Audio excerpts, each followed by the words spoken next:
special guest for you tonight. Hello, we've been expecting you. This is not a test. Your government and corporate overlords have implemented new measures for your own health and safety. We are just following orders. Everything is going to be fine.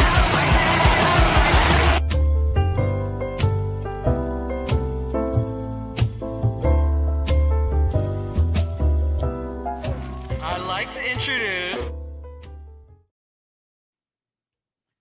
Welcome, everyone, to It Is Knocked Conscious. I am a tech-tard, okay? The intro is still set up for If by Whiskey, so I apologize. This isn't a gotcha, I promise. So first of all, I can't explain to you why this gentleman is sitting across wherever digitally from me where we are. I can't even explain it. So, sir, Bryce Eddy, please. Hi, sir. We've never met, never spoken. I want to get to know you. So let's get to know each other, my friend. Tell us about yourself. All right. Yeah, sounds like a plan. Listen, I'm a longtime business guy, entrepreneur. I have several things I'm doing in my life. Once my youngest daughter asked me, I think she was maybe 9 at the time, Dad, what do I tell people you do for a living? And I just said, honey, just tell them I'm a many-layered onion. In addition to my business life, I'm a black belt in Brazilian Jiu-Jitsu. Been around that world for a long time. I have a podcast on Salem's Network, political podcast, but it's really more of a long-form conversational style podcast where I just interview people who are interesting to me. But of course, we're in interesting times, so we're talking a lot about that stuff. I was on Charlie Kirk's board at one of his 4 entities that make up the TP USA family, and obviously lost a dear friend in his murder. And so I'm talking about things like that. Of course, I am about to launch a cigar brand, and I've got a few other irons in the fire. Yeah, so life is good. I am blessed. I split my time between Eagle, Idaho, which is just outside of Boise, and Nashville, Tennessee. That's beautiful, man. So I can tell you just right off the bat, person-wise, you and I would totally dig each other, my friend. Absolutely get along. Let's start with MMA. Let's do this because I think it's good to connect on a weird story, right? We each have an MMA story, I'm sure. Are you familiar with Pat Miletich by any chance? Yeah. Long time MMA. Okay. Have you ever trained with him or anything? Or never rolled with him, but yeah, he's really one cool. of the old school gangsters.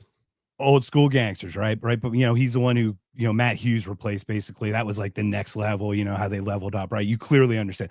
I saw UFC 1 in college on the pay-per-view. You know what I mean? We all chipped in money. It was the weirdest thing with the gis and the tournament, and all that stuff. So what's fun, I was at Freedom Fest. I was at this place called Freedom Fest, and I met these people, and it's in Vegas, and they're like, oh, we're doing something in Phoenix the next day, and that's where I'm at, which is literally, I'm stone's throw from TP USA Phoenix, from headquarters. No joke. I've even got a closer story than that, but I won't share that right now because it's a little personal. But anyway, so so I go to this thing in Phoenix, and Pat Miletich is there. Mm-hmm. So they're like, you better invite him over your house, man. He'll come over, he'll hang out with you, whatever. I'm like, Pat Miletich is gonna hang over my house. So he's like, you got to buy 10 steaks. And you got to make them antibiotic and all this shit. So I go to, and I don't know if you've ever been to Phoenix, because you probably have been with TP USA and stuff. Oh yeah, absolutely. Yeah, there's this place called Hobie. Yeah, there's this like local meat place called Hobie Meats, right? So I get up crack of ass, 6 a.m. I haul over there. I get like $400 of meat, right? And I'm like, Pat Miletich is coming over, and like 3 people show up. Now, Pat is one of them, so it totally worked out that way. But the most humble. What I mean? Like, I look at that discipline, when I saw the Machado black belt, I just know from your perspective, like, it's like the Joe Rogan. There's an internal discipline I feel everyone must have in order to be able to start working outward. If that makes sense, right? Yeah, I mean, I'd agree with that. I mean, what it is that it's so humbling over time. If you've trained for a long time, you know that somebody is going to be able to beat you. And you'll always meet somebody that is, better and more talented than you in that world. And there's a natural kind of pecking order that happens in jiu-jitsu schools, and everybody gets mellowed out. The guys that are jerks largely don't exist at those top levels, because that gets beaten out of them when they're young. And you end up becoming more of a humble, chill, kind of cool guy. Plus, you can operate at that like really intense high level. That makes you kind of mellow. It's like a marathon runner with a very low pulse. And so almost all the guys that are those old school fighters are humble, nice guys. There's very few of them, unless it's kind of base personality. Because there are people that don't really jive with people, don't really want, like sort of the autism guys that are absolute. That's us. That's my people. Yeah. Absolute masters, but they're not relational. But most of the guys are just chill and cool. I got to spend some time, shooting with Hoist Gracie a couple of years ago. Still have his number. The Hoist Gracie. Yeah. I rolled with him one time many, many years ago. Wow. But I got to go shooting with him at Terran Tactical, which, by the way, you mentioned Joe Rogan. Joe Rogan was a classmate of mine. Okay. And so we were on the mat together back in the day. And I actually, interestingly enough, was that at Eddie Bravo's place or no? That was Jean-Jacques Machado. It was Machado, Eddie Bravo, right? Yeah, Jean-Jacques. Yeah, Eddie Bravo was a Jean-Jacques Machado black belt.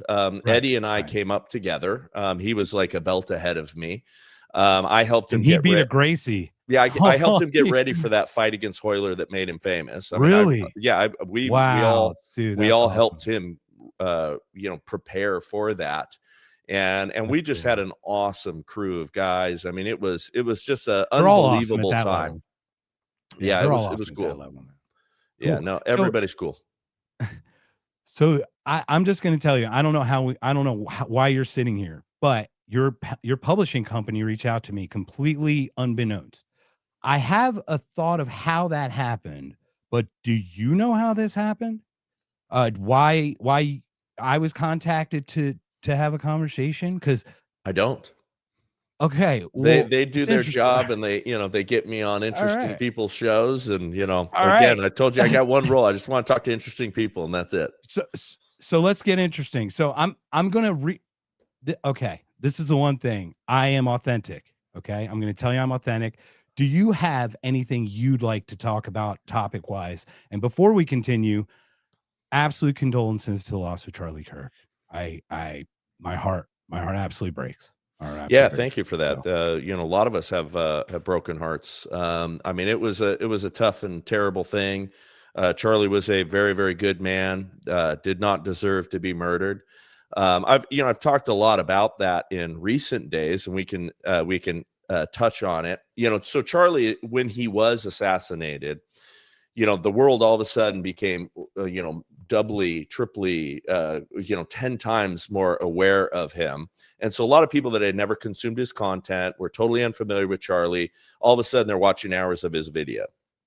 And then, once that sort of died down, then come the conspiracy theorist people and the people that for clicks are making up a tremendous not for clicks, amount. but I'm conspiracy theorist. Yeah. Well, I don't mind what we'll talk more. Yeah, we'll talk more. But please continue. Let me say this, because I think that there is a place for people to identify conspiracies, and there's a lot of conspiracies in the world. Most of them are right there in front of you, like the things that they've done to this country financially. What happened in 2008, the socializing of the losses that the banks and other people willingly walked into, where they just ripped us all off. There's things like that are obvious conspiracies out there, and I think we should call those things out. Then there's the people that traffic in nonsense for clicks and for views. Now, I love, dude. Look, Eddie Bravo, you mentioned him. Eddie Bravo, Joe Rogan. Eddie was Eddie is conspiracy fucking nut job, man. And Eddie was that whole hog. Eddie was that way back in those days. Eddie has that's never the whole thing. changed. Planet X. It's named Planet X for the Nibiru 10th planet, whatever, right? Yeah, 10th planet or whatever, right? 10th planet was X. Yeah, no, that's who that guy was, right? And I love people. Look, talk about entertaining. Sit around, in a circle with a guy like that and hear these stories. And I mean, that stuff is fun. And there's guys that treat conspiracies like, it's a hobby, right? And have fun with that. I got no problem with those things. There are many, many things that we know our government did, or there's many, many things that other people did. There's networks of bad people out there. There's conspiracies and things that rip people off all the time. I get it. But there are people that took that sudden rise in the consciousness of Charlie, and then as that went down, they jump in with all kinds of nonsense and all kinds of wicked, evil nonsense in order to make themselves a lot of money, in order to get those views and those clicks and get eyeballs on their content. And I've called out Candace Owens super detailed this week. Yeah, let's do that. And once, this is the thing, I have a list of names. Like I have an anniversary weekend with my girlfriend in Austin this weekend. So it was awesome. It was amazing. However, I thought that your publishing company had delved a little more deeper into me. So when they said they were going to reschedule, I did not expect a rescheduling. I'm not going to lie. I'm not going to lie. Just trust me. Well, you'll understand only, but it's not going to go that way. It's just one of those, you'll see from my connections who I'm connected to and my, I'll pretty much talk to anybody. Yeah. And I know that. And that's the thing. I absorbed your material on the flight. I downloaded. So your Scott, is it Scott Jones? Is it Scott Jones? I watched your back to back. I watched your Sika Massaquoi. I watched your another one. I watched your tribute to Charlie Kirk. I watched it all. So I just took a list of names and everything. Now, thank you. Candace Owens, I have not met. So I will say 100%, I do not know her. I do not like the delivery method of Candace Owens. I do like the thoroughness of Candace Owens, and I do find that time has proven certain things correct. I honestly don't care why, if she's doing that to monetize, because I'll pick what I find great, like the information that actually makes sense, right? That smells right. Sure. So to your point, it's like, it should all be out there, but I do understand your caveat here of people who do rage bait, clickbait, but I could say the same for Cat Tard. I mean, there's plenty of them. I mean, don't get me wrong. You know what I mean? So like, and that's the thing. So please continue. And like I said, because I don't know Candace, you have met her. You mentioned you meeting her and all that. So I am absolutely more. I like concede more points to someone, right? Obviously, because it's not just that I met her. It's also that I, knew the destruction that she left in her wake, and I did not know her. I was not at Turning Point or affiliated with Turning Point when Candace was there. She had already bounced. Now she was still being brought on the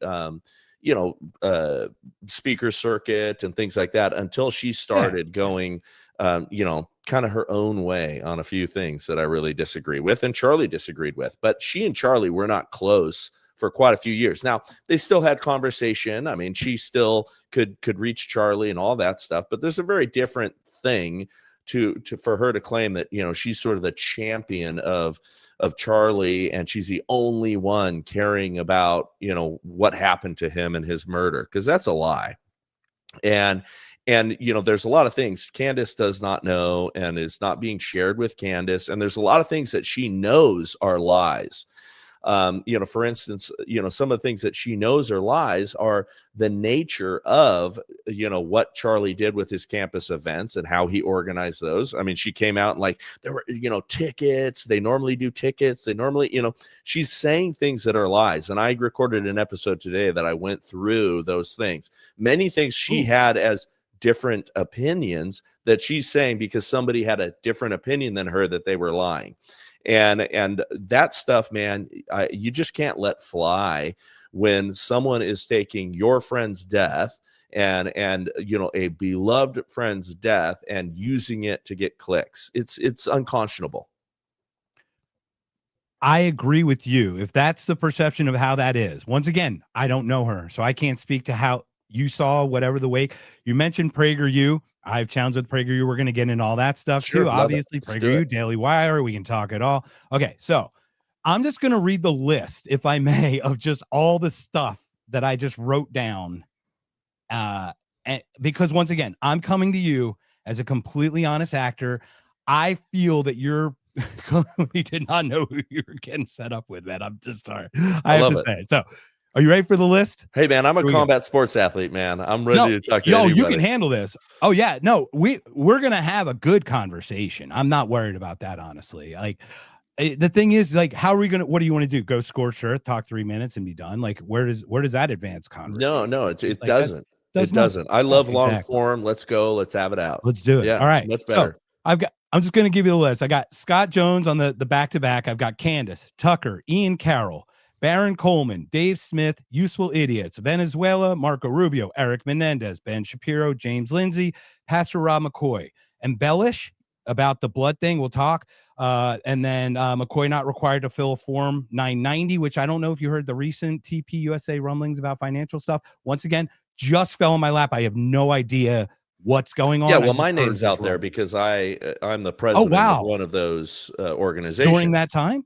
Oh yeah. Oh, during that time frame. Oh, okay. So please, Oh whatever yeah. you I mean, look, I'm not. I know I'm you can't part of share the certain things, right? 990s Obviously. myself. I mean, I'm the Okay. president of Yeah. America's Okay. Turning Point, which is one of the 4 Right. organizations. Right. So the claim is, and I did you watch the claim last night from this weird viral video that went? And No, once which again, one is that? I can't keep up with them. Is this yeah, the I know that it's a is crazy. this They're all the look. the Egyptian planes thing, or are No, we not the talking about Egyptian. No, something no, on the no. finances? It's not. It's not through Candace. This is total finances. The allegation. Once again, I'm not. I don't know shit, man. I can only see what people say, right? The allegation is 3 of the 4 legs or arms of the TP branches did not fill out complete Form 990s in time or at all. Only the top TP USA, I think, did. And I'll share you the link after. I'm not. Once again, Yeah, no. I heard you're that. in this, so I share heard it. that Yeah, one. open. Yeah. Okay, tell me what's up, man. I don't know anything. I really don't. Yeah, well, first, some of that's just complete misinformation. Some of it Okay. is the weaponization of people's ignorance. People don't Oh, yeah. understand how 501c3s work. People don't understand how that particular organizational, tax The structure, right? structure works. People, I got hit up on a comment on Rumble the other day, and they're like, Mr. Eddy, if you're the president of America's Turning Point with all the millions you get and the stated purpose of the organization is educational, where did that education go? And it's like, wait, literally, you see the salary part of America's Turning Point was paying Charlie Kirk's salary. He is the educator in chief, and you cannot deny what he was doing. In parts of educating the youth. I mean, that's what he was doing. So literally, you're accusing that organization of not doing its job when it was de facto paying the guy who was doing that job. I mean, just absolutely kind of ridiculous things. But again, what they're doing is they're relying upon people who don't understand business, don't understand taxes, don't understand tax structure, don't understand what 990s and when they have to be filed and all those details. And then they're relying upon that misinformation, right? Or just a bit of truth here and there. Okay. Organizations and what corporate media does all day. It's what, well, of course, our consent has been manufactured for 50, 60 years since the invention of the radio and television. Absolutely. I mean, let's not kid ourselves. Absolutely. Right? Absolutely. And I have had my own 501c3, my own 501c4. I've sat on the board of multiple 501c3s and 501c4s over the years. I'm on 3 of them right now as we speak, and they are fairly high profile. And I am board members on high stakes things and part of missions that are beyond me in their scope and the things that are happening and the things that are going on in our world, and necessary organizations performing great missions. And what is happening is these folks that are playing this game again for clicks are capitalizing on the stupidity of the average person when it comes to these things. Oh, wow, that sounds good. Ooh, there must have been strange financial dealings. That's why they killed Charlie Kirk. I mean, it's bizarre. Yeah, I'm absolutely. Like I said, I'm happy to show my ignorance that I came across that. So I wanted you to express. Yeah, and I'm what not giving you a hard time. I'm not gonna push. No, I'm not Yeah. gonna put, and I'm not gonna push back on that once again because I don't know. If I had a thought about something, I'll push back, which will be coming up very shortly, I'm sure. Yeah, no worries. I love it. So may I ask, you weren't at the UVU event, I'm assuming. I was correct? not. I'm 4.5 hours away, and so I considered driving out there, for that event. And I was here at Charlie's event in Boise. I think it was on April 15th. I was here. I brought people. I was in the VIP controlled area. The security guys are friends of mine. Many of those guys. Right. I think you mentioned coming up in security and initially, right, with Charlie. That's how. That's how I originally met Charlie, and that's how I met even like the Prager organization and others. I'm doing it now for others, but I have a consulting group, and I've helped vet and pull in guys that need to, when Charlie started getting spit on in airports all of a sudden, the risk of political violence started rising. And I said 10 plus years ago, quite publicly, over and over again, that what's going to happen, because people started doing the words are violence thing. I'm sure you heard that. The left wing. I know all the words are violence, silence and violence, and words are violence, and I got it all. Yeah, so when they started saying that, I knew that was the precursor to actual physical violence. Because when you say words are violence, then you can excuse your response of actual violence as self-defense, and that's what our political climate has come to is. You got to punch a Nazi. You got to take these fascists out, right? When what we're talking about is, political disagreements and positional disagreements. Most of us can identify the same problems. Almost all of us are okay. Homelessness is not a good idea, right? We'll identify.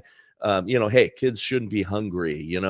There's things that we'll all say, and then what we have is a very, very different political philosophy on the solutions.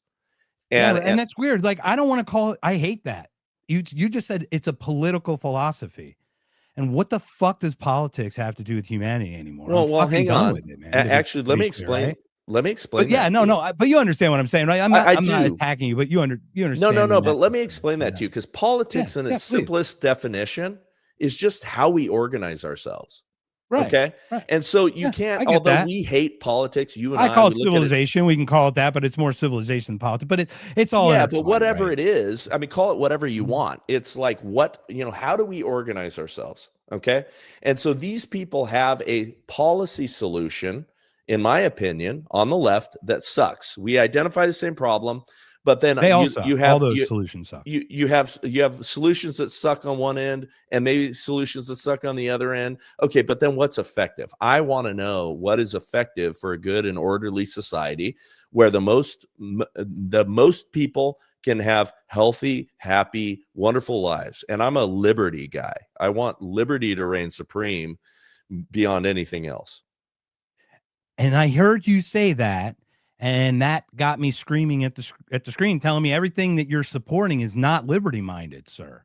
And we'll get to it. Let's get to that. Not everything. Come on, man. No. I know you're being hyperbolic there. Yeah. The bullshit. It's bullshit, man. We're just talking here. And once again, because I love these types of things. I like not knowing people. I love getting it's more fun to know people. This is the most beautiful fun. So thank you, first of all, for just interacting with this, because I don't get to do this in this way very often. So I'd like to just pivot to that. So I'd like to go to Rob McCoy for a second. Sure. And it's going to be a weird pivot, but I want to give you allowance in the grace, because once again, I don't attack without knowing. I don't attack without knowing. That's ridiculous. I have to have bullets. I have to have bullets in my chamber for even to do it right.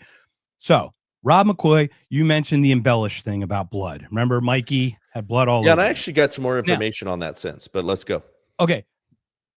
This is my only thing I say.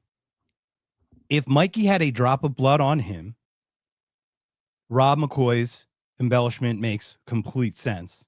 But Mikey did not have a drop of blood on him, did he? from our understanding. I actually today, From you the know, I video covered. that I see. Yeah. So we only see kind of like Okay. initial. We don't see the Yep. aftermath Yep.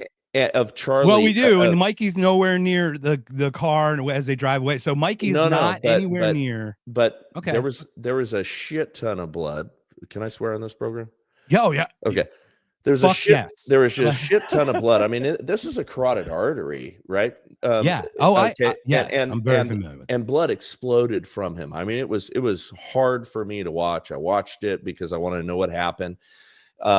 You know, I did a quick assessment myself, and I thought, oh man, and I was praying beyond praying that he survived that. But I immediately thought, oof, that's it, right? So Mikey, my understanding is he got blood on him afterwards in cleaning up and grabbing Charlie's things and other things like that. That's my understanding. Okay. Now I was corrected in that. I was corrected in that by Siaka, who had conversations.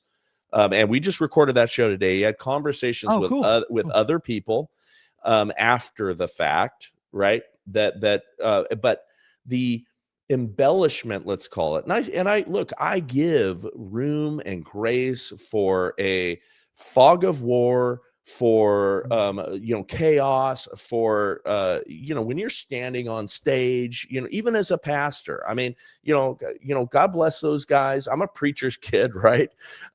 I know pastors, and sometimes you can still embellish. Christian? Wow, that's crazy. Yeah. Hey, man, you go through the fire. Shocking, my friend. Yeah, but I give allowances for people to say dumb things and to embellish things and say things that they shouldn't have said, and for Candace and all that, what she's leapt to is, oh well, Rob McCoy was in on it. I mean, she literally has taken some of the things that Rob said, and the fact that his father was in the Navy. And I'm very familiar with his background. Yeah. And she's taken that to then, oh, well, he must have had Charlie killed. He must have been part of this thing. Oh, let's look into all the craziness there. And it's absurd. Yeah. And I do. And I actually have issue with people who embellish, especially when they're world leaders, pastors, and things like that. Because I get it. I understand the sales pitch. Right, it's the sales pitch of the religion, right? Let's just kid ourselves. I mean, you got to sell it. I mean, look, I mean, and I'm sure right? you and I, we'll do this 10 times. We can get in the religious thing in a deep way whenever you want. I'll come back on. Just that I'll tell you that right now. I would like to come on your show because I think you find my story as interesting. Let's do it. Let's do it. We'll make that happen. But seriously, no, yeah. But anyway, you had more with Rob. Yeah, no. So I once again, this is out of grace, but I have to ask these questions because this and you can, man, and you don't even need a preamble. I'll answer anything. I understand that. It's just like I'm a little bit newer at this than I'd like to be. I didn't feel prepared for this, to be honest. I've been up for 4 nights trying to think how to do this. So okay, so Rob, you were on with Scott Jones. I'm not going to clip. I have clips set up. I'm not here to play gotcha in what you said. I'd like you to tell me what you said. So we're going to talk. I talked to a guy. We've got obviously pedophilia and pederast. Is that correct? Those are the two we're talking about. Like a 17-year-old who's not 18 is obviously you're looking differently than a 3-year-old, a 5-year-old, whatever. Yeah, I'm talking there's a different issue there. Right. Neither one is something that I would ever endorse in a million years. Right. Now, one thing I always said is like, me, and I think you would have done this, and I can't speak for you, but I think when I was in college, I met a 16-year-old who looked very overdeveloped. And when I approached her, I said, excuse me, how old are you? Because that's the first freaking question you ask, man. Oh, sure. Oh, sure. Especially if you don't know. I mean, yeah. So, right. And you said 18's arbitrary, right? And I agree with you. 18's arbitrary, and 18 should be because it's the same age that our government brainwashes us to die for our country, for men. So I think if that's the age for us to die for our country, then happily that should be the age of consent for women to, you know what I mean, in that respect. But you spoke about, so I want to be clear that initially I thought that was like, I know they're different, but it is still it's a different pathology. I think they're both a pathology. But right, but it's still illegal per the social contracts. For sure. In like 30 states, I think 16's the age, just so you know. So I'm not. Well, this is and age hey, right if kind you're of stuff. gay, and in California, you can have a 14, I massive think, right? difference. Yeah, I mean, it's disgusting. You know, Oh, and I'll give you a worse one. Oh, good. no, I mean, that's Scott Wiener is the guy that put Yep. that in place. I mean, you know, which is disgusting. And California AB 55. I work with people from Perk, Amy Bond. You might know I them. know Amy. Yeah. But you know Amy. Oh, I know excellent. That's Amy. great. She is amazing. I did a podcast with her 2 years ago. Yeah, I love Amy.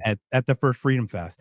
And obviously, you know about the AB 55, where Yep. you're forced to not tell the parents the kid's transitioning. It's like, what? It's horrible. What? How? It's Yeah, unbelievable. no, I This spoke is out against off. all that stuff. I had Amy on my show before, but Amy and I were friends. Oh, very cool. Yeah, before Oh, that. nice. If you see her, tell her I said hi, because I really had such an enjoyable time. I saw her the last 2 Freedom Fests.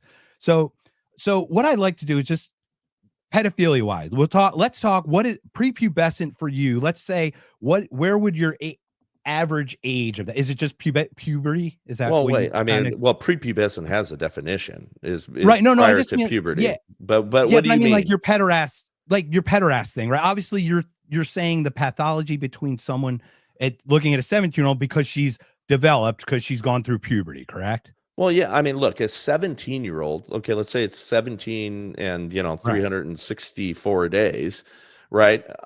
You know, it looks like and has the Absolutely. capacity of a woman. Okay, now. If you are attracted to that as a older man and that is your thing, okay, there is something I think deeply wrong with you, because that person has nothing in common with a 30-year-old, or I mean whatever the number is. So that but that is a distinctly different sexual attraction and pathology than someone who wants a child. Okay. Yep. You know that, and you talked now, about it with the billionaires, right? yeah, And that's the I thing mean, is that's disgusting. the last thing these people can do is destroy purity. Correct. The one pure thing that's left is a child. I There's think it's. I nothing mean, more look, pure in man. this. You are maybe an atheist or anti-theist or whatever No, you wanted to call it, yeah, but I believe yeah. in demonic influences, and I think that there is demonic influences in this world that will encourage guys like that to go down those paths. I mean, I think that there's absolute evil, and guys that do that stuff and are involved in those things should be, hung, should be, killed. I mean, I do not have any mercy for people who engage in those things. Cool. I'd like to share this. The anti-theist has nothing to do with whether I have faith or not. What anti-theist means, and I think it's changed over time, but anti-theist to me is I oppose the institutionalization of faith through middlemen, because basically it's the government for religion or for faith. And I think that all gets corrupted at all times. Institutionalizations of anything get corrupted. Sure. And that's where I think Agreed. a lot of businesses are at that. I think a lot of organizations are there. Oh, I would that agree can with happen. I think, right. So that's where I'm anti-theist, if that makes Okay. sense. You have I faith. understand. I absolutely admire you. You have the faith of what you think it is. Also, I think Christianity is misinterpreted, but that doesn't mean anything. We all misinterpret ourselves because we all have interpretations. So, Well, and I I think just we want to could be clear, probably that's go what that deep means. on that on another show, and I would be happy Oh, to do that. totally. And it would, I think it would absolutely be amazing, to be honest with you, Bryce. And you know what? And another thing, I keep trying to not call you Eddie, because you look like an Eddie. And you just look like an Eddie. Do people like accidentally call you Eddie instead of Brian? Obviously, maybe. Oh, sure, all the time, and of course, but yeah. I mean, I don't mind. You can call me by my last name, Yeah. my first name, whatever. That's what happens when you have two last names. But yeah, no stress whatsoever. If it's accidental, I promise you. So don't even worry. I 100% agree with Mike. Now, okay, so we were on Rob. I'm not here to pin you. But Go for it. Liberty Station came up a week ago. Sure. And Pastor Rob had Tom Simino on. Are you familiar with this episode? I'm 100% familiar with it. It's something that I got dragged into and stained by, and it pissed me off. Thank you. That's why I want to give you this. This is what I'm saying. Like, sure. I I'm the right person to have this like initial thing, because it's like, I'm not here to attack you, man. I'm No, here no, to no. No, let I'm you fine. tell me what it is. So you run Liberty Station, or it's part of the, is it part of Salem? How what is Liberty Station, if you could just Okay, yeah. explain that? So Rob and I, so during the COVID, Rob and Godspeak Church, Rob stayed open, and Yeah. kind of And stood he was against the government, there was a lot of bravery there. fought the Fought the government and government. won. Yep. And he Thousand was, Oaks mayor, correct? Right? yep, he was Thousand Yeah. Oaks mayor. He resigned from the city council and stayed open and fought the government. And during that time, he was doing a 7-day-a-week live stream in the evenings. At first, it looked like an ISIS beheading video, super low tech. And it was just him letting people know what was going on, right? And having people up there, he'd have doctors and guests and things like that. And I was helping him to curate and bring in some of those guests. I had a talent for that. I, kind of know everybody. I was able to pull people up. That was a fun thing for me, and I would be on a regular basis. And so that live stream ended up, Rob got invited to go audition to replace Frank Sontag, who's a friend of ours, when he left his regular radio gig. So he and I went out there and, auditioned through, it was a Salem station to replace Frank Sontag.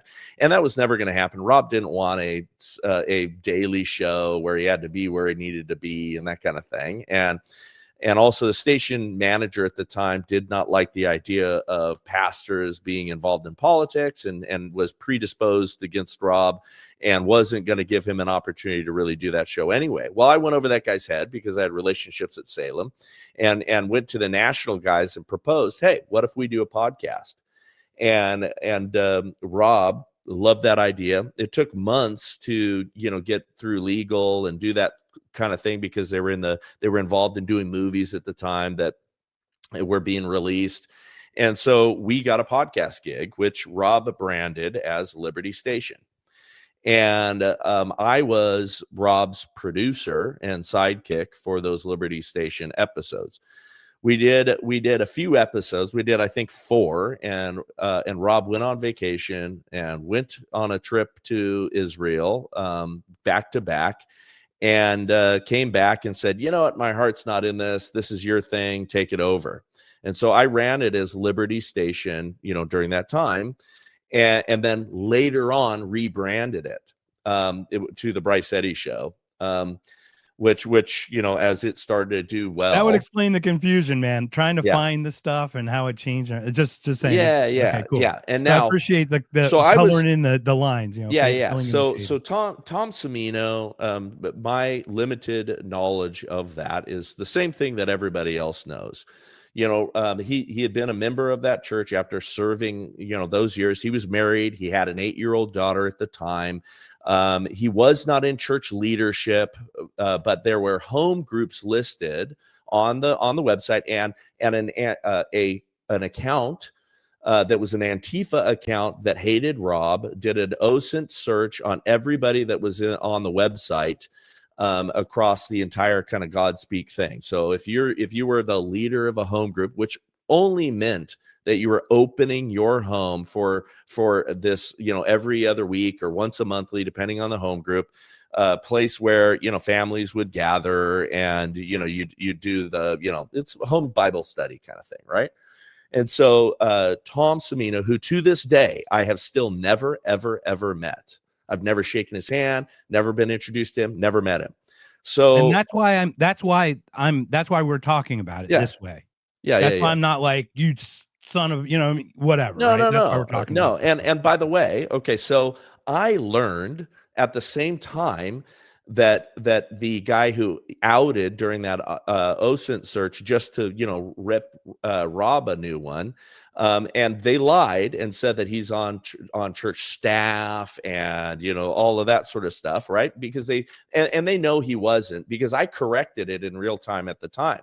And because I got attacked viciously. Rob didn't pay any attention to it. He's like, oh, who cares, those guys, right? He thought this guy was a nice guy. Did not know. I mean, I think Rob handled it poorly. I mean, I at the time felt that way and told him that. if I had taken down that episode, oh, Bryce is engaging in a cover-up. So I was in a no-win I agree. situation. By the way, yeah, Pastor Rob has been pulling episodes live while like people like Baron Coleman are actually watching. This is not a joke. I saw that. And look, I saw that the once other again, day. And yeah, and dude, I still once again, we're talking, and I'm like so on the outside. Yeah, right? I still couldn't figure out the controversy of what Rob said in that episode. I mean, I listened. Oh, I can speak to it. It's basically speaking that Christians are the bitches of the Jews. Yeah, that's not what and he I'm said. not. Look, let me not. That's a stupid mischaracterization of first any of all, of it. yeah, and I also think that the characterization from the side that that is aligned is also reductionist in Dave Smith's assessment of I just don't want to see dead kids. But we'll get there. Yeah, we will get. Totally different thing. I want to. So just with Liberty Station. Yeah. So anyway, this episode happens now. This is just. So my I wasn't opinion, there for that. Oh, You know, as you know, exactly right. And you are not connected to that episode in any way. I want to put this down. For to protect, for your and at the end of the day, man, I'll defend myself for the things that I've done is wrong. Plenty of things that I've done is wrong. I would have had a different view than Rob on that. I would have treated that thing very, very differently. I would have not allowed, and it was an oversight. Not everybody knew about that guy's past, right? Now, to my knowledge, I mean, look, that the way it was, like, families are welcome, 8 and up. It's because the guy he was married and had an 8-year-old daughter. Okay. And really sad for that. The conviction was an 8-year-old girl. So it's kind of weird, right? Man, which is just odd, right? I feel totally unsettled by all of that. I mean, my view on those things, I do not believe in rehabilitation for those people. What I believe in is very stiff consequences. Okay. And I got a very harsh view of that. I do not believe that it is possible for you to have look, maybe it is. I'm not God. I cannot judge on this, but I do not believe that there is a shifting. If that is your sexual appetite, and if that's what you have done, that's a twisting of a sexual appetite that I don't know can be remedied.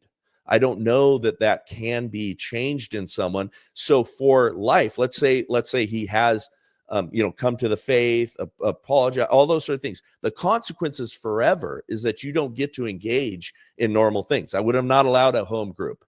And by the way, I wanted you to say that. I know exactly that you would say that, because this is the thing.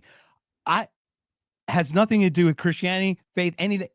There are redemption. You can redeem yourself, but anything with a child disqualifies you from certain things going forward. Correct. You can serve Christ in the kitchen.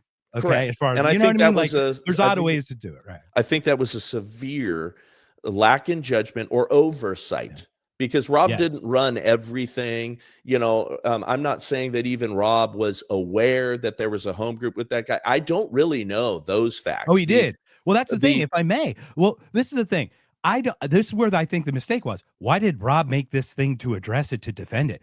He doesn't mention it, and 2 seconds later, a whole new story comes in. No, I was not. It would never been on the radar if he didn't do that podcast. I was not in favor of that, and that was not done at my behest, my advice. I want to be, and at that time, look, that studio was owned by him, that by the church, but controlled by him. That was, I had the grace, I had the access to the studio. I by default became the person that used the studio more than anybody else, because we had that contractual obligation. I had to do 4 episodes a week. And that thing followed me and pissed me off every single day, because it didn't matter. There's a photo that they show of him in the foreground and me in the background at an event. Right. I still didn't know who he was. I'd never met him before. And they're like, here he is, buddies with this guy. Literally, this guy's 20 people apart from me. But the way that they show this, they freeze the video, and there's Bryce in the background with my sunglasses on, and there's this guy. Oh, here he is. And it was just to try to stain us as a church for staying open during COVID, and for our association with Trump and Charlie and all those sort of things. And it was losers that were doing that stuff. And it's still to this day. I mean, it's one of those things I just, let go. These guys are idiots. Right. But this is the thing, like the Liberty Station thing. I get it. Like I'll happily if you can connect with Rob, I'd be happy to talk with Rob. I'd be happy to talk with Tom. But the whole point is, I didn't want you to be implicated because you were. Yeah. Because during the podcast, he says Super Eddie, right? And he's speaking, he says Eddie Bryce been holding the fort down and all this stuff. And once again, this connected you in a way that it's not. Like, it's like, why am I'm not going to serve the sins of my person that I break bread with. Okay? No, and look, I love Rob. Rob makes errors in a judgment. People do all the time. Rob's not pro pedophilia or anything like that. I don't, but he should not have allowed Tom to not just be on that, because I just don't think it's wise, but also he allowed Tom to say things that if Rob had read the court transcripts and things, he might have looked at all that stuff a lot differently. And I did watch it in its entirety. So. Yeah, and I was very disappointed in that. Well, and by the way, I love Rob. This is not an attack on Rob. He's an imperfect guy, not at all. But he was uniquely made for the time that we were in. Hey, let's play the Oscar Wilde, man. Let's just do it. A true friend stabs you in the front. This is how it works, man. That's how we should treat everything, man. If you can't come to your friend and say you fucked up, yeah, you know what I mean. You got to tell, or whatever, and same thing. Yep. Come to them and say I fucked up, right? It's the same thing. It's both sides of that. So, all right. So thank you for sharing that. Like I said, I wanted to give you that opportunity because I could only imagine the smear, because Candace mentioned it, obviously Tom mentioned it, or Rob mentioned it on the actual podcast. So once again, the names are coming. So I'd like to skip somewhere else. We're going to go crazy place. Okay. I live in Phoenix, so I have a weird podcast, and I decided to apply for AmFest media coverage in 2024. And lo and behold, you guys were so gracious, and it was free, for goodness sakes. Oh my gosh, what an experience. But palpable shift in the world. You became the woke right. And I say you, let me be collective. You is that all the booths reeked of the woke right that people like myself are actually being accused of being. So I saw James Lindsay. You mentioned James Lindsay on a podcast. Yeah, he's a good friend. You're good friends with him. That's good. And I unfortunately found that I've had an interesting interaction with James.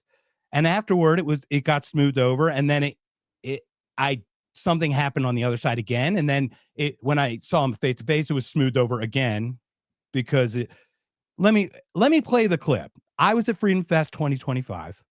James, I got to ask a question. They showed his documentary, and let me premise, the woke left shit that he did is amazing. Amazing. So you're good friends with him. Before I send the clip, do you mind sharing your friendship first of all, and then that's probably the woke left stuff that you kind of got connected with him, right? Like how you befriended each other. I mean, I followed him when he was doing those fake scientific papers back in the day and was going on Adam Carolla. I thought, who is this guy? This is amazing. I go, what an epic troll that they're doing on the scientific community. I knew this stuff was full of crap, and there you go. And so I was a longtime follower of him. He came to speak at the church, as an atheist at the time, talking about what was going on with the communists and, the kind of shift in the world with the woke left and everything. And I mean, I met him then, and then, got to see him at, all the events and all the things. And, we ended up just kind of naturally hanging out. I told him he's a colossal nerd and I loved him. And we would have a blast, he's an awesome dude, and he proves to be right over and over again. And he will say what he needs to say at great cost on a regular basis, suffer greatly. And then it seems to come back around because he ends up being proven right more often than he is wrong. And I appreciate a guy who stands like that and will take great risks to say what he truly believes. And so, yeah, so I admire that too, friends. but I admire that too. But when after the question, and I'll share it. But like I said, after the question, I found him not very authentic, because you talk about authenticity. I didn't get that after speaking, because I tried, I was obviously you'll see it. Let me play the clip. We'll just go from there. It'll be short, man. It's nothing too crazy.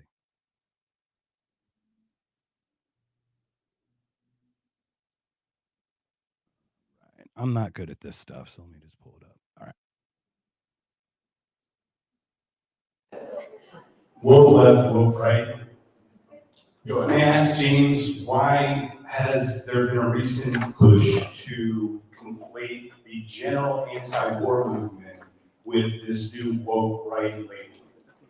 There's no attempt to conflate the general anti-war movement with that. You're the victim of a very fine people hoax. So this is my stance, if I may. I'm happy to Sure. lay it out. I'm not up for supporting Ukraine. I'm a Hortoneer.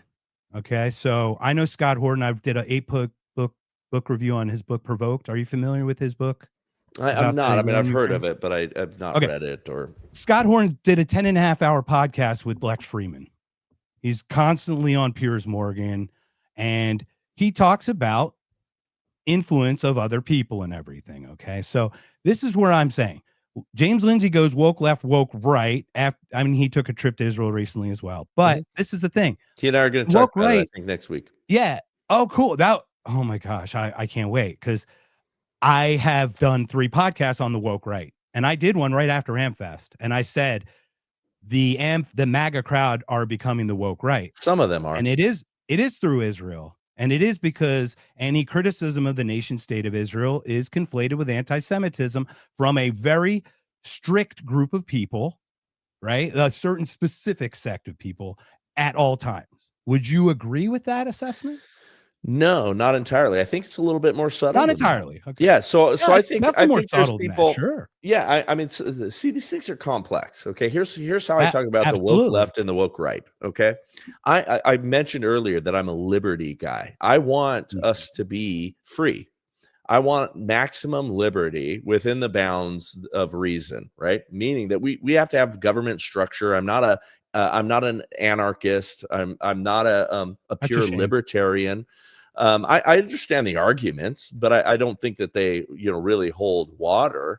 But I think that I want to have maximum liberty and freedom. I don't want to have kicked out the woke left to have some right-wing version of it using the same Marxist tactics to get there.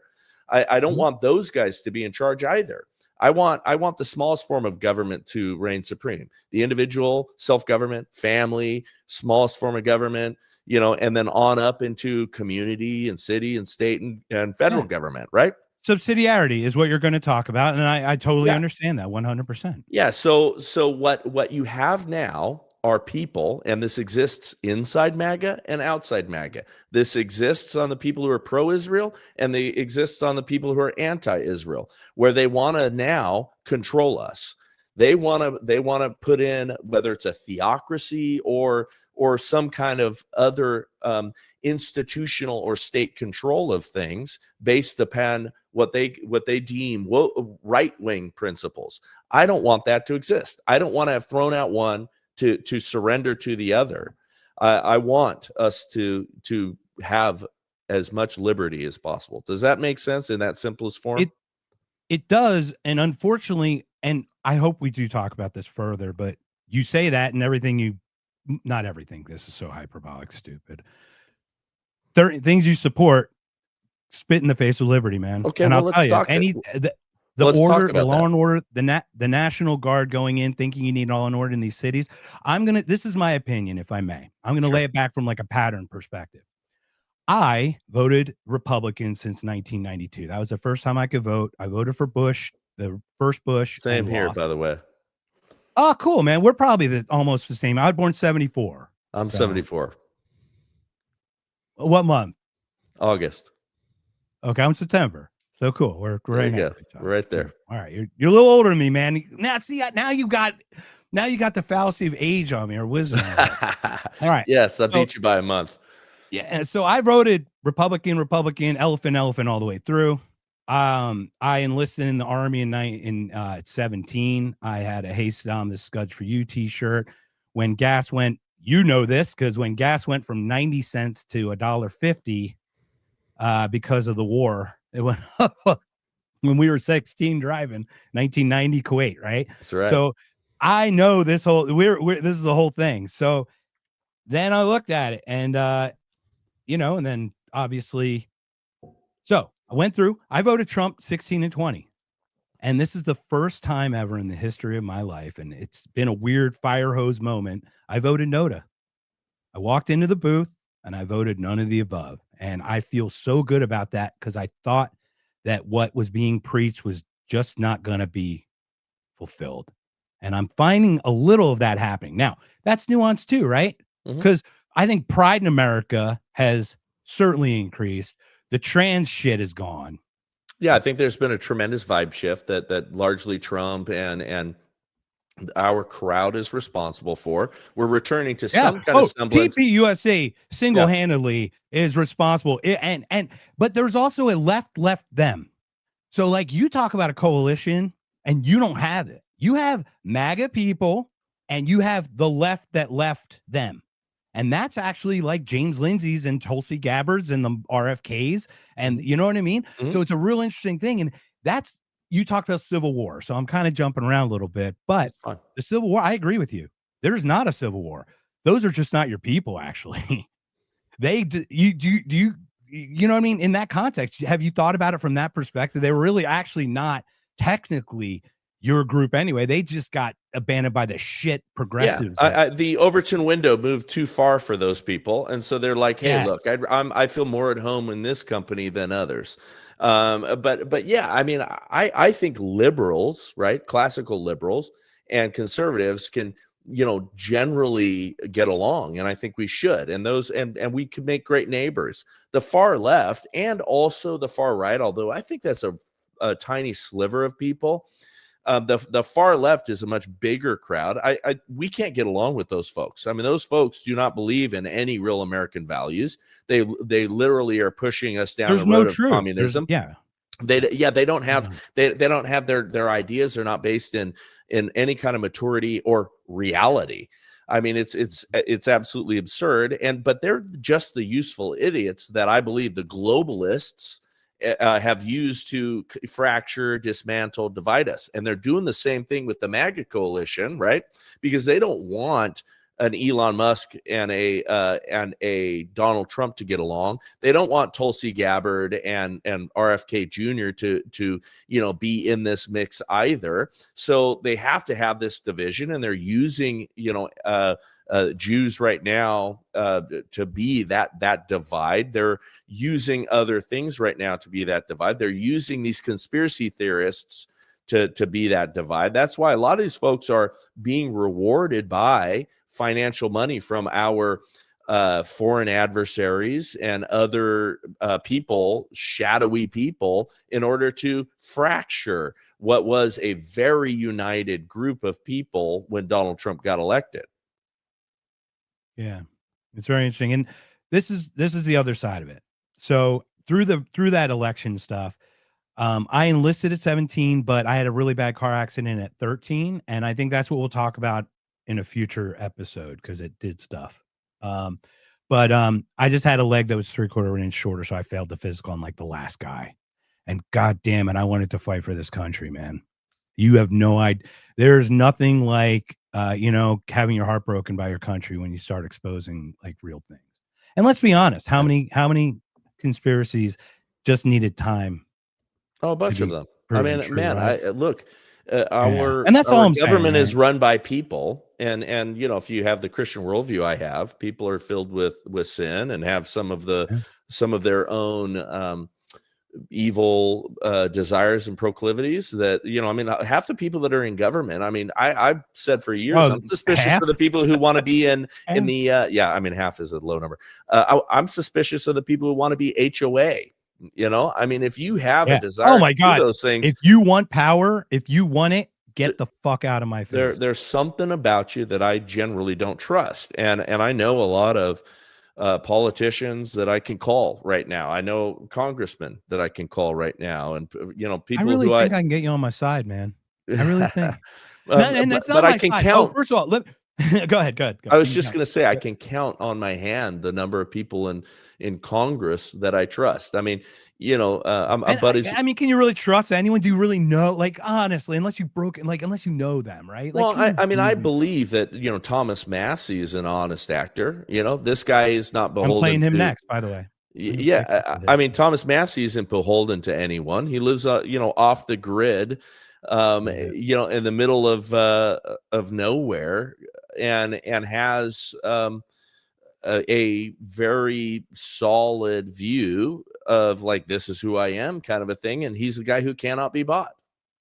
And so there's guys like that exist. There's guys that no matter what, they are going to be themselves. And sometimes, that gets them in trouble. I mean, that's, he's opposing all of, things that Trump doesn't want him to oppose, which is putting him at odds with him.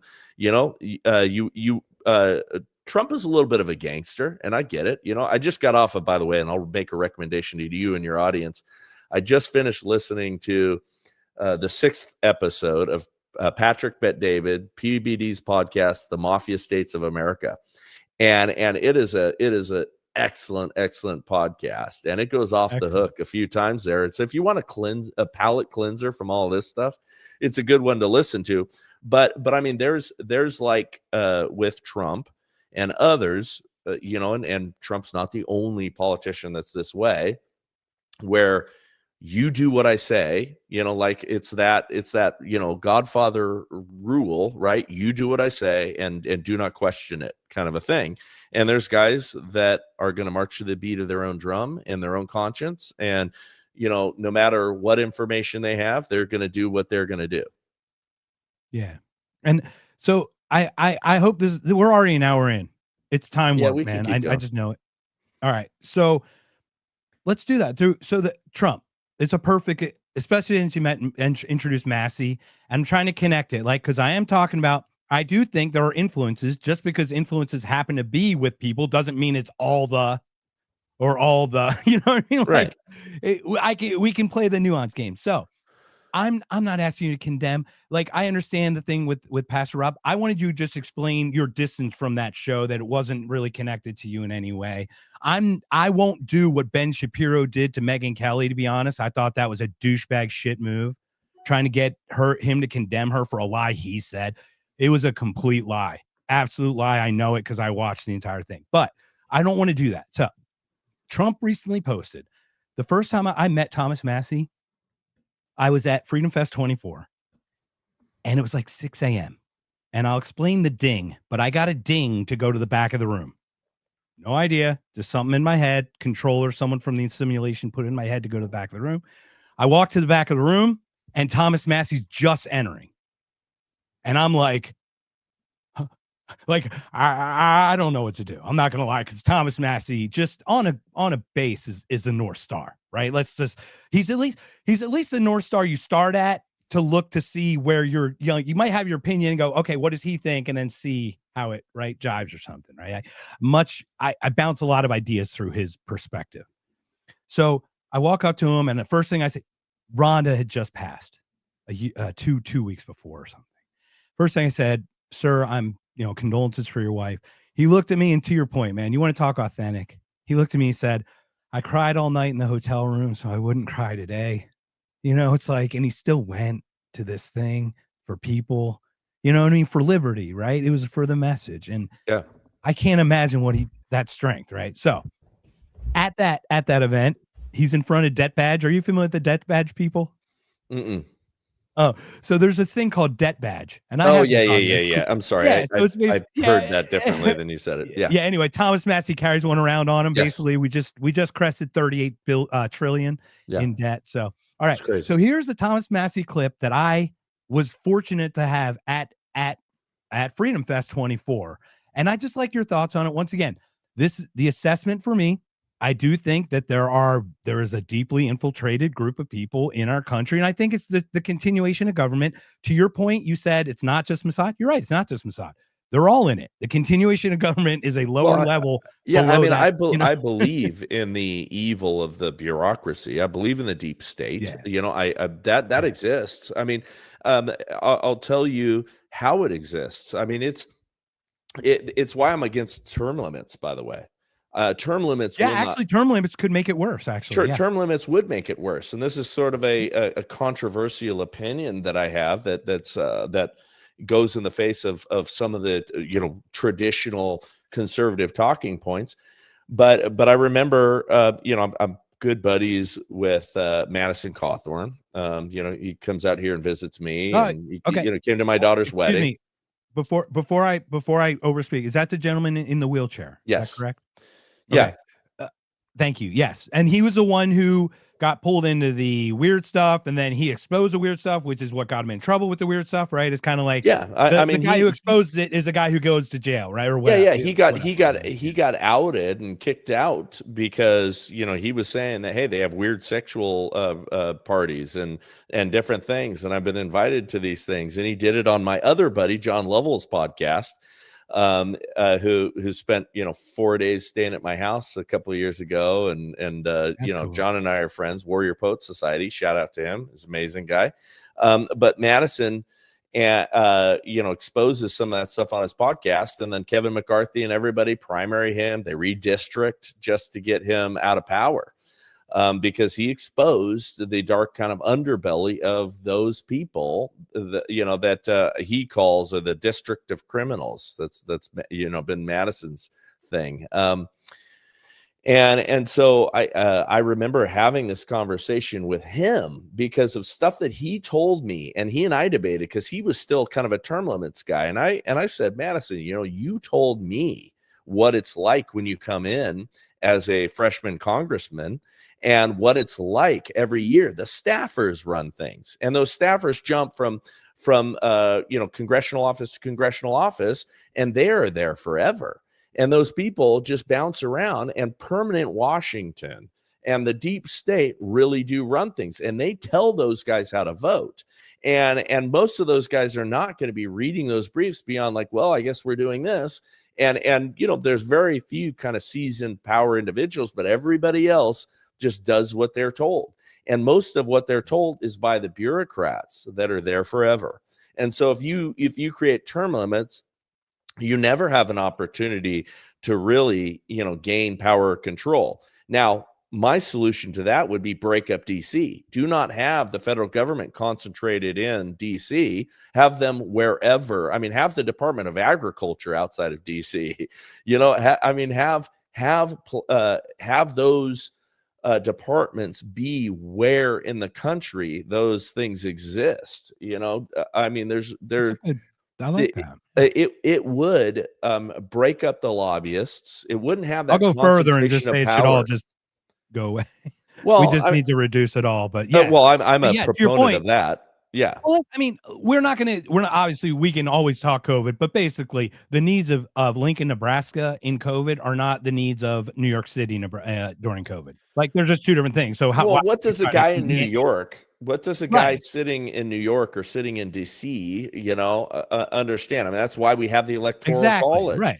Because the Electoral College allowed people who have interest in those states to have at least somewhat of a voice. Otherwise, just the population centers around the country would decide everything for everybody else.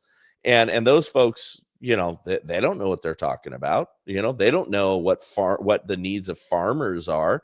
And so we've done the same thing by concentrating everything in DC, and we need to break up the cabal. Yeah, 100%. I'm with you. I mean, it's just like I said, it's so interesting how we could watch something and be like, last night, I'll be honest, I'm worked up going, how are we going to talk? Because like I'm passionate. Fire hose for me, sir. Like I said, I'm a grade A neocon. And I'll say this. This is the thing. Let's take one of each side, right? I'll criticize Chuck Schumer, to your point. Chuck Schumer did not vote for the big, beautiful bill. He got 6 people who have no political aspirations down the road, or not for 4 or 6 years, or they're retiring to vote. So but he orchestrated it. He clearly gave them the green light to vote, right? But he can say, I didn't vote for it, right? That's the bullshit. I stood on principle. Right. Yeah. And the other side is Tim Burchett. And I'm going to call out Tim Burchett because I spoke with gentleman Brent Freeman, who's in Tennessee. And Tim Burchett made that bullshit unanimous consent vote on the Epstein thing, because the unanimous consent vote is for unanimous consent on things that are not controversial. So the second one it destroyed it. So he can blame the Democrats for shutting it down. And that's just utter bullshit to me. Yeah. So That's one of each side, right? There So you go. I'm happy to call it, right? Oh, So listen, I want to I'm call balls and really enjoying it. strikes. You know, Yeah, absolutely. And I look, think I'm you are. not a And mindless. you've been Yeah, completely open and transparent with me and authentic. To be completely honest, I find this conversation completely refreshing. So yeah, I'm good. just grateful for it. Well, these are healthy. Oh, they are healthy. All right. So where are we going from here, sir? Do you have any topics, anything you wanted to bring up? Because, your people reached out. Do you have a project or anything? No, upcoming? I don't, man. I mean, you had a list. I don't mind going Yeah. down it. Look, All right. my desire, and the reason that my people, I just gave them instructions is, get me in front of people that aren't entirely in the same echo chamber, right? I want to have more vibrant conversations with people that I may disagree with, and they've got me on some liberal shows, which is still very, very hard to do because the left's ideas How can suck. you even do those? I Um, can't. I mean, I could not even imagine having a conversation with a Destiny, to be honest. I oh honestly well, just don't even. I would love to debate Destiny. I mean, yeah, I think don't. that guy. No, no. Yeah. Oh, yeah. Good, good, No, I was good. going to say Please, share. Dean Withers, Parker Get a Job, Destiny, all those guys aggressively in an Adderall fueled pace, aggressively advocate for shit ideas. That's all they do, and they think that they're dunking on people because they just talk fast. But they've got nothing but memorized stupidity and bullet points about things. And you watched it when Dean Withers or Parker was trying to get one over on Charlie when Charlie went on Jubilee. But Destiny is one of the worst actors of them all, I think, because he's not. Most of those guys, I don't know how authentic they really are. But they only just aggressively advocate for their position, so it's like the faster I talk, the more volume I bring, the more I just, point at you and call you an idiot, the better my point is going to be. And that's not the way arguments work. That's not the way, a fight works. I mean, it's the calm guys that bring the ideas that win. And those guys have shit ideas. I totally agree. I heard one of the weirdest axioms, and I'm still trying to figure out And by whether the way, it's true why or are not. those Like in guys? my I'm sorry. I was just gonna say. I apologize. By the way, go. why I'm do jumping all in. those dudes look effeminate? Yeah, I get it. Every I single one of them look weak well that. physically. Oh, by the way, I think that's a deep state agenda too. By the way, I think do too. I think the trends was actually pushed. The Yeah, the early SSRIs. andropause If you effect. if you look at the shootings, the gun-free zones, I think they're a sub MK Ultra thing. And I don't know if you're familiar with MK Ultra, I but am sure. there's a way to do it without doing it, and you could just get it with kids. You get kids on the spectrum Yep. to buy into an idea, and they don't let the bone go. They just don't. That is, it's just how how that person is wired. And if you can get them on that bone, they won't let go. Yeah. But all of them are super effeminate, have very weak personas, feminine hand gestures. I mean, it's really it's bizarre, especially you and I being Gen Xers. I mean, it's wild. But I do think it's low testosterone, early andropause effect. It's all kinds of toxicity and other things that they've let into our environment. But it's sad to see that. I resemble that remark. I let's talk men's health for a second. Sure. I had a bad car accident at 13. It's something we'll talk about, I think, in a future podcast. I gained 70 pounds in 2 years that year. I graduated high school at 215. I'm only 5'8". So graduated high school at 215, graduated college 235. I ballooned all the way up to 315 pounds. Wow. Over that time. I am now 195. Now, I was like 247 right before COVID happened. 2020, I was in Belize the week before COVID. I was in Vegas both during the Vegas shooting and when they shut it down for COVID. It's the weirdest thing. I don't know how I was in both at the same, like both of those events. But anyway, so I was like 218, probably 220, just at that weight. And I'm like, this COVID thing's weird, but I am not vaxxed. Thank goodness. And I'm like, I got to figure this out. I'm type 2 diabetic too. So I'm like, okay, I know there's a problem here. So first of all, let's open up all our windows. Secondly, what am I going to do about blood sugar? How am I going to manage this shit? This is what we got to do, right? Good for So you. I'm managing as best I can. I just can't get the blood sugar down. It's like right at that cusp, right at that cusp. And then I'm like, you know what? I haven't really checked my hormone levels. I'll go in, right? So I'm sure I don't know if you do TRT or if you I know, do if you now, naturally, yeah. cool. I mean, And then I that's right. didn't run low, to be honest, but I wanted to optimize. No, you So, want to yeah, There's right. Absolutely. And I want to feel optimization is good. where it's at.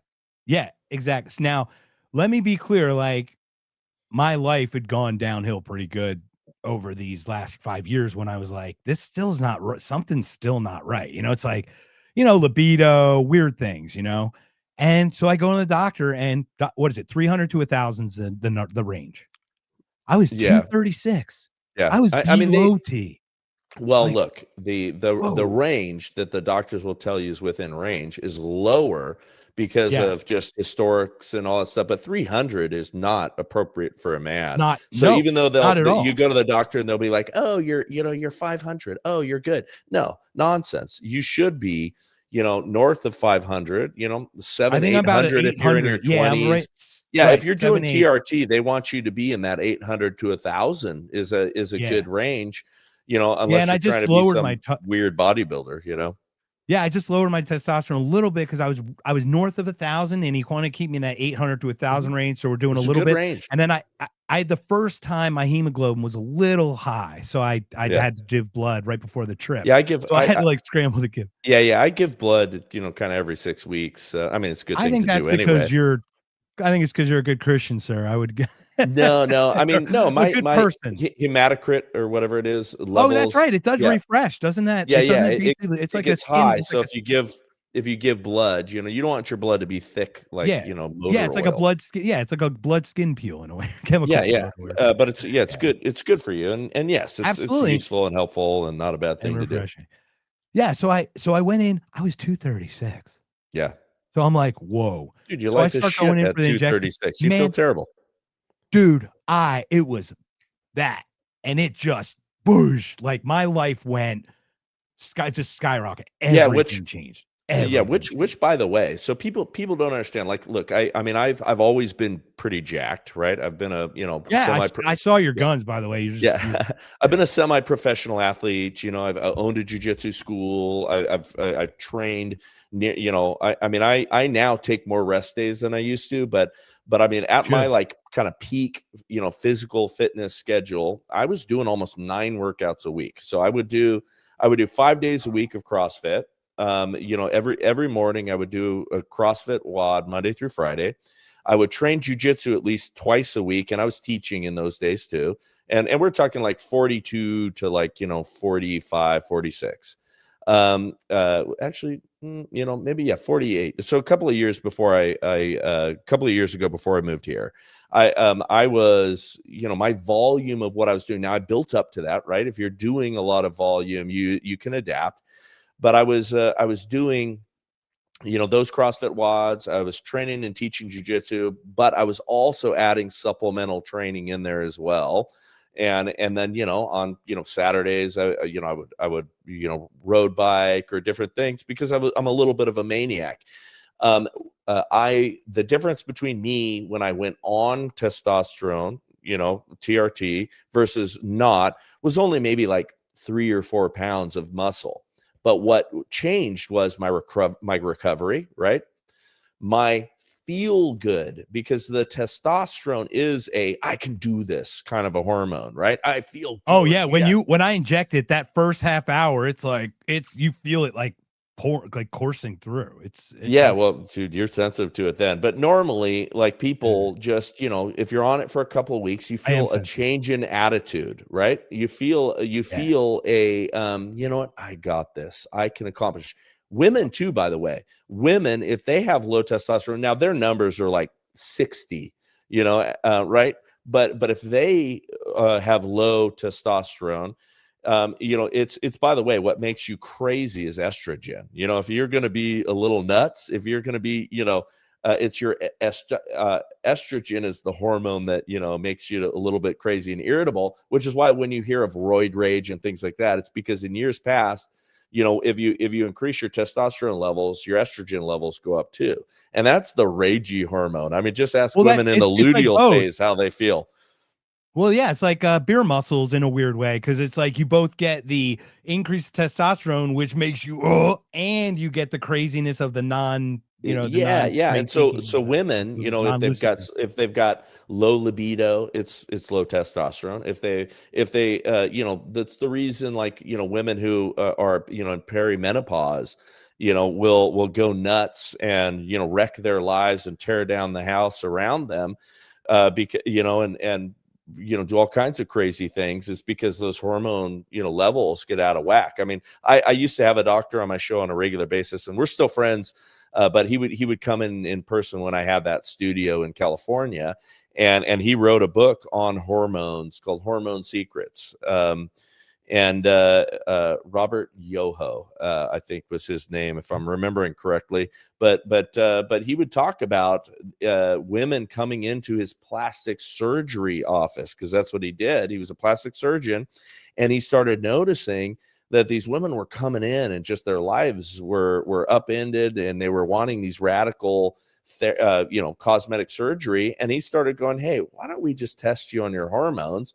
And then he would see that their hormones were all out of whack, and he'd prescribe, some bioidentical hormones for them. And then all of a sudden they'd be like, you know what, I'm good. I don't really need that. Right. What's surgery. that? Progesterol? Is that the one? Progesterone. Yeah. I mean, there's others that are, Yeah. I think that's kind of a brand name thing, but there's bioidentical hormones and stuff that, but I mean, getting hormones straightened out when you get older, from a quality of life standpoint, make a huge difference. And then, if you want to do other things, there's peptides, and there's, I mean, look, food is medicine. Most people just eat like crap, and that's, what destroys them. There's a whole host of things that you can do to increase your quality of life. But yeah, I'm a big believer in, hey, you get a little bit older, go check your hormones, get that straightened out, and feel good. But it's not like I'm going to be a bodybuilder if I go and get my testosterone to be more like it was in my 30s and 40s.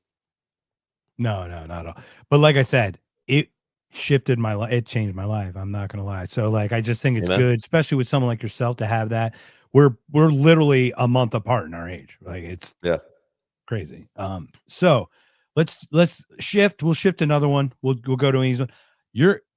I would assume, I don't know. What are your thoughts on Iraq, Afghanistan? Do you think we were bamboozled as a general sense about the military industrial complex?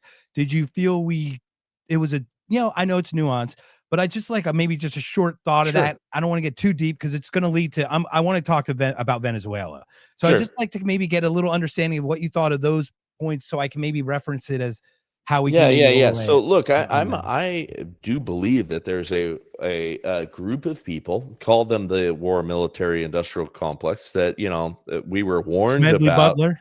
I mean, look, we were warned about those folks, right, who benefit from chaos in the world, who benefit from wars, who make a shit ton of money when there's conflicts around the globe, and would like to see us in that perpetual state. And there are people that were a part of that. And I've shifted my thinking on some of these things over time as new information arose, because I mean, man, I'm a patriot. I was inspired by the, World War II guys that went and fought a great evil, and hey, let's go and let's, kill some Nazis and protect people. And I also think that there is a responsibility for big brother cultures to, step in and straighten things out. And by the way, that's why I'm not opposed to some of the National Guard stuff that you mentioned earlier. And we can talk about some of those things too. You are not? I am not. Right. And I understand that. And like, and just to say, I had Dan McKnight to defend the Guard on it. And it's interesting. Once again, we could talk more constitutionality of it, even more than anything, but go ahead, please continue. There's a time to press the boundaries of things in order to straighten some shit out. You know what? I know, but there's a time to knock heads. There's a time when you got to call dad in. I said that one time, and somebody got irritated that Trump's dad. No, I'm not calling Trump dad. I'm saying that sometimes you need somebody to come in with and exert an extra level of authority to straighten out failed things. And our cities here in this country have failed. We have allowed this, liberal and stupid left-wing mindset to destroy and make it to where you can't walk around certain places and be safe with your family. And they aren't enforcing the laws, and they aren't doing what has been agreed upon in our social contract. And so pushing the boundaries of those, I'm not totally uncomfortable with that. And that would, that's going to make some people nuts. But Iraq, what happened in Iraq and Afghanistan and some of those places was a travesty, but it was a travesty based upon a thinking that is corrupt. And by that, I mean, we do not share the same worldview as Islam. We do not share the same worldview. They don't hate us for our freedom. It's just not a true statement. Not just that. I mean, China, and we can't enforce our democracy on them. To your point, it doesn't work. They don't want to. Remember the idea. Like the idea. Right. Both. The failed idea is that people, if you just gave them democracy and gave them freedom, they're going to know what to do with it. We are we're a Judeo-Christian, I think that was Greco-Roman. Those four legs of that stool is what has created the most prosperity. That's why when you got a Nick Fuentes preaching white supremacy and some of those guys that I'm not fans of that are talking along the lines of it's about the white race. No, it's about Western culture. I'm a Western supremacist. And Western culture was built upon the legs of that stool. And that's why we were the most prosperous nation that has ever existed, and also the most free nation that's ever existed. We got our problems, but we're still the place that everybody can come and live the best life possible. The things that are not possible and things that are outside of Western culture. And it is that informed, again, that four-legged stool, Judeo, Christian, Greco-Roman. That is what informed Western philosophy. So I'm going to push back on you for two of those legs, which Sure. is fine, because I like you, man. This is not good. No, I like you. I think that it's like we're so aligned. You know what it is? This is it. Like if we were to sing I seek harmony. Okay. Sure. Like a singer guy. If you're going to sing the same note, it's got to be the exact same note. But if you're going to sing a harmony, it's got to be a harmony. You ever hear that note that's just one off and it just sounds dissonant? It's discordant. That's like where we are, but we're not off. Like, you know what I mean? We're off by not, I'm with you. I love the musical references. I've got professional violinists as daughters. Beautiful. I'm a singer-ish. I wouldn't. I sing too. Maybe we can do a duet sometime. I'd love to do it. I'd love to do it. It'll be fun. We'll do some karaoke, man. Come out to Phoenix when you're out here. We'll do a karaoke show. Right. I'm actually going to be in Phoenix this weekend, but I'm at an event. Are you serious? Yeah, I'm at an event. Man, I don't know that I'll have any free time, but we'll exchange numbers. If you have an hour, I'll come to you, man. I'm not joking. We might do that. We'll exchange contact we'll info talk after this. Yeah. So on that vein, what I know we got a little sidetracked here. This show should be called Tangents, by the way. That's okay. But all right, you were talking about you were setting me up. We were talking pushing back on Judeo-Christian. Here it is. Judeo-Christian. You're pushing back. My apologies. Now I'm going to say this, and I'm going to follow it up with just some I'm going to be as authentic as I can with you, sir. Sure. So Judeo-Christian was an initial term created in the 1800s for a Jewish person who converted to Christianity. It has been propagandized in the 1930s to help with our nationalism in America. From my understanding, that's my take on it from the research I've done. Now, nationalism, I would agree with you, is not a bad thing or anything to a certain extent.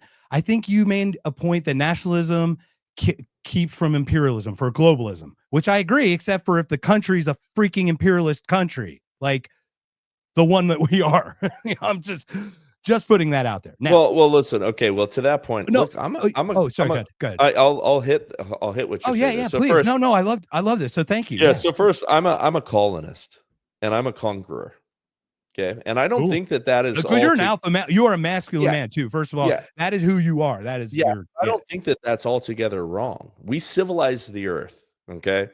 And that was our job, and that is messy business. So for the people who you think that's our job, the founding fathers' job was to civilize not the the earth? founding fathers. No, Okay, so I'm who? talking. Let's talk about the God, right? Let's talk Oh, about us okay. being good Oh, stewards of the earth. oh, I wasn't. Okay. Yeah, okay, I was just talking about the. Okay, yes, yes. No, no, Okay, I'm yeah. talking broader than that. Okay. Yeah, let's go broad. I Yeah, think let's go our through. job Yeah. is to be good stewards of the earth, which we were given a task and given a job here on this earth by the Almighty God, I believe. And some of that is to civilize things, which is messy business. And we want to look through modern lenses where you don't punch people in the face anymore, which I think we should bring knuckle sandwiches back. I think there's a lot of people that would benefit well from a steady diet of those. I think there's a lot of things that could be straightened out, even on social media and things like that, if you could have direct confrontations with people.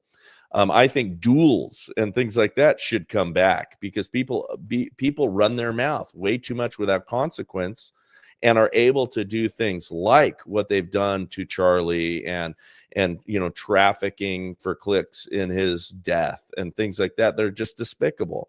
It's because nobody's punching people in the face anymore. Now people talk about punching a Nazi and all that sort of stuff, but that's the left-wing, idiots that have no strength and that's all online kind of stuff. And they're just a collective mob. That I completely disagree with, right? But we cannot forget there's been so much of a perversion in our culture with what's been going on in regards to the Crusades or the lies that are being told about history, the lies that are being told about colonizing. I mean, the British Empire did great things all around this globe by taking over cannibalist cultures, and different cannibalistic cultures and different things like that to spread Christianity. I just think that America is not the United Kingdom. So it's one of those things where I just looked at it was America should be the beacon, right? That should be the light that everyone should strive to be, not us make them that. No. Go ahead, continue. I'm sorry, I just jumped in. I apologize. I jumped in. I'm talking. In broad, we're going right? in the way back broad.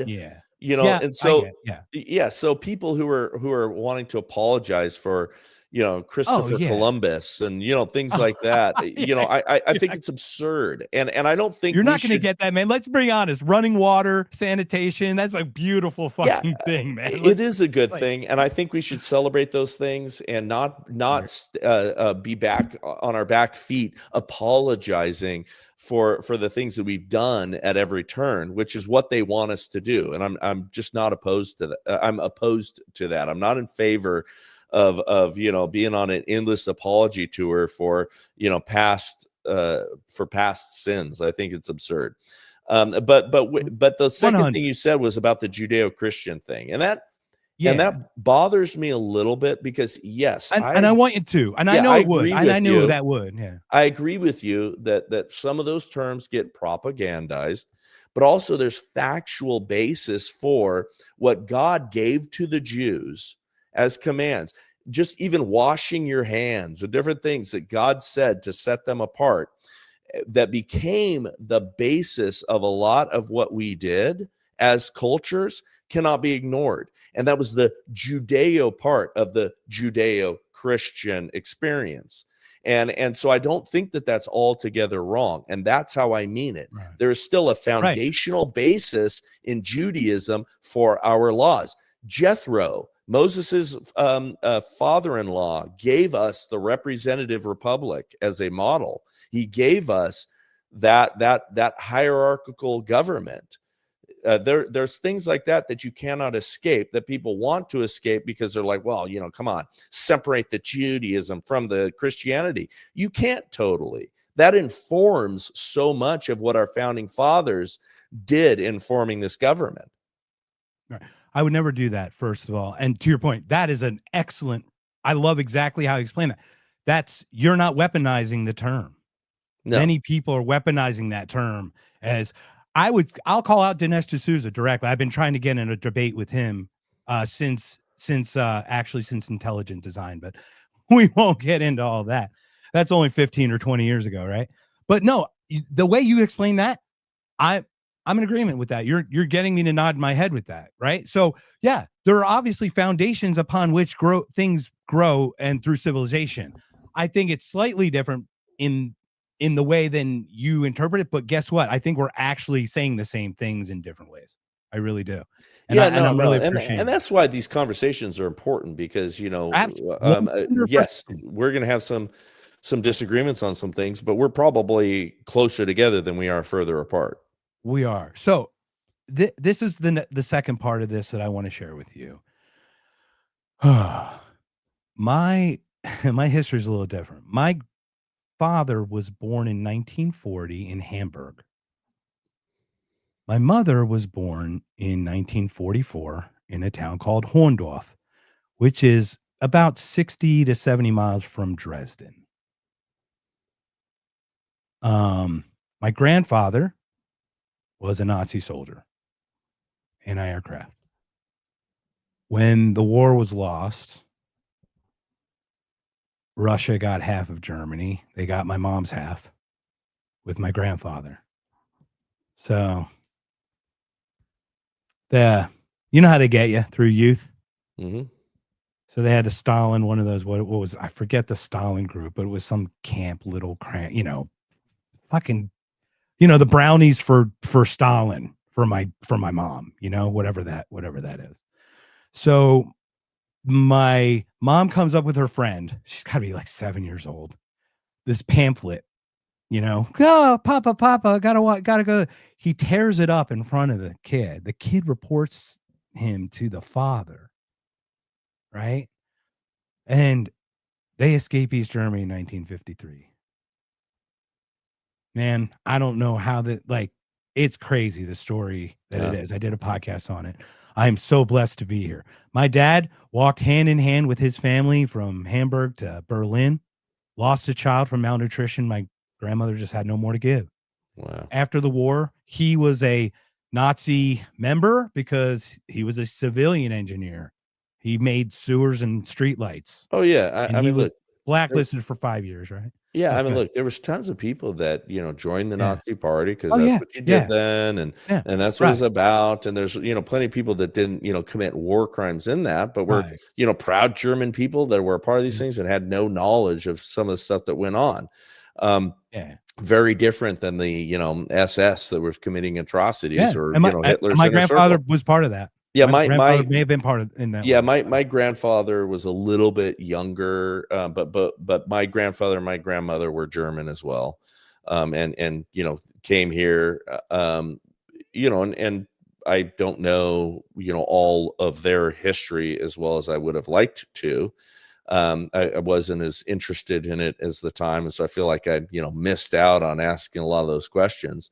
But no, I mean, man, it's and by the way, I do want to have you on and have you tell the story. So after we end the live here, I'll get all your direct contact info. But Thank you. but I've got time. I've got 4 more minutes, let's call it. But I got time for one more thing you want to pin me on, and then we should do this again. This was fun. Let's not pin you on it. So no, I mean that look, I'm a combat sports athlete. Let's go. Hit me with something. Let's do it. So this is my experience, and you're going to attribute it to God, and I'm only going to share it with you because I'm trying to figure out what happened. We're going to talk in the future, but I quit this podcast 2 weeks ago. My last co-host, he's having a baby. Love it. So happy for him. He's having a baby in like less than a month. He's having a baby girl. Already has a name. I'm so excited. Jason, you get it. He did the intro, by the way. That was his intro. It was awesome. So first of all, so he was great. So let me just think. So I lost that. I asked the universe, your God, what your God is, I guess, whatever. I just said, am I making an impact? I've been doing this 5 years, 250 podcasts, 500 hours content, talk to some actual real people, some important people. And so I go through this and I go, is it worthy? And the first email I get is a guy who I actually went to his house for 4 hours and he didn't remember me. He sent me an email completely like a stranger. Like he did not remember me. And I was like, oh my God, I have no fucking, I literally, let me put it this way. I almost disconnected everything, sold all my equipment, was ready to sharpen the razor blades and load the magazine, if you know what I mean. Like metaphorically, of course. Yeah. Okay. So I made peace. I literally like made peace that I was quitting. Your email comes in, followed by another email. I now have 10 podcasts and I literally, because I asked. And what it was a surrender. It was like this weird, like you talk about surrendering to Christ, Amen. I would assume in that weird way.